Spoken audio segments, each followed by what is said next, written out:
ఇస్తారని అడుగుతున్నాను. ఎప్పుడు లేని విధంగా నందిగామ నియోజకవర్గంలో ఆఖరికి పాత్రికేయుల మీద విలేకరుల మీద కేసులు పెట్టి రౌడీ షీట్లు ఓపెన్ చేసి ఆ విలేకరులు సమాజానికి ఉపయోగపడే విలేకరులను కూడా మీరు శిక్షిస్తుంటే మరి దీన్ని ఏ రాజ్యాంగం అనుకోవాలి, ఎటువంటి పరిపాలన అనుకోవాలి?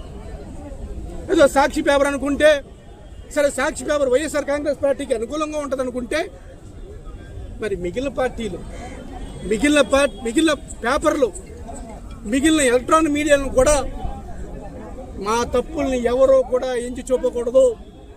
ఎవరు తప్పు, మేమేం తప్పు చేసినా విలేకరులు కళ్ళు మూసుకొని ఉండాల్సిందే అని మీరు హుకుం జారీ చేసి విలేకరుల మీద కేసులు పెట్టిన ఘన చరిత్ర ఈ నందిగామ తెలుగుదేశం ప్రభుత్వం కాదని అడుగుతున్నాను. ఆరో ప్రశ్న,